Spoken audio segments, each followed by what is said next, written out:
সেই বর্ডার যেখান থেকে কুয়াশার চাদর লক্ষ্য করা যাচ্ছে। ইসলামপুর শহরে ক্রমশ ঠান্ডা কিন্তু বৃদ্ধি পাচ্ছে। ইতিমধ্যেই আমরা রয়েছি কেমসি মোড় থেকে এগিয়ে আশ্রমপুরার দিকে আমরা যাচ্ছি আমাদের বাড়ি, আমাদের গন্তব্যস্থলে, যেখানে এই যে সেই রাস্তায় কিন্তু যেভাবে কুয়াশা পড়ছে, এখন ঘড়ির কাঁটায় মাত্র 8:30, কিন্তু তারপরেও যেভাবে ঠান্ডা এবং কুয়াশা ইসলামপুরকে ঘিরে রেখেছে, সত্যি একবার ভাবতে অবাক লাগছে যে যেখানে আস্তে আস্তে ঠান্ডা কমবে সেখানে আস্তে আস্তে ঠান্ডা বাড়ছে। সামনেই সরস্বতী পুজো, আর এই সরস্বতী পুজোকে সামনে রেখে ঠান্ডা ক্রমশ বাড়ছে। কিন্তু সরস্বতী পুজোয় যতই ঠান্ডা পড়ুক না কেন, মেয়েদের শরীরে ঠান্ডা কিন্তু একদমই লাগবে না, তাই ইতিহাস সাক্ষী আছে। যাই হোক, কিন্তু আমরা ছেলে মানুষ, আমাদের ঠান্ডা অবশ্যই লাগছে।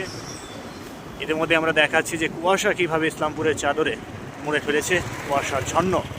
এবং আজকের যা আবহাওয়া দপ্তর, আলিপুর আবহাওয়া দপ্তর যা সূত্র মারফত আমরা জানতে পারছি, আজকে রাত 12টার পর কিন্তু ইসলামপুর শহরে বরফ পড়ার চান্স রয়েছে।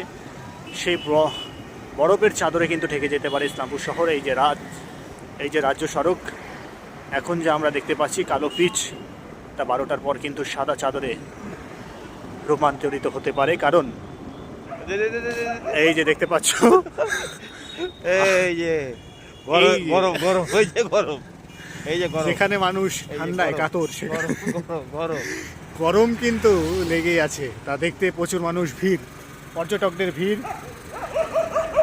তাদের ভাদ্র নয়, আশ্বিন নেই, পৌষ নেই, পুকুরের গরম কিন্তু সর্বদাই। ভাদ্র নেই, আশ্বিন নেই, পৌষ নেই, মাঘেই তারা গরম করছে শরীর। যাই হোক, ঠান্ডা এতটাই পড়েছে যে গরম করতে বাধ্য ওরা।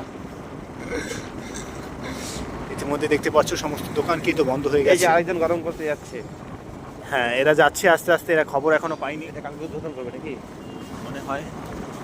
এই যে টাইম আউট, সকলের টাইম আউট হয়ে যাচ্ছে, কিন্তু এই টাইম আউট এখনো হচ্ছে না। এখনো অনেক পর্যটক এখানে রয়েছে যারা দার্জিলিং থেকে নাকি ঘুরতে এসছে ইসলামপুর শহরে এই ঠান্ডাকে উপভোগ করতে।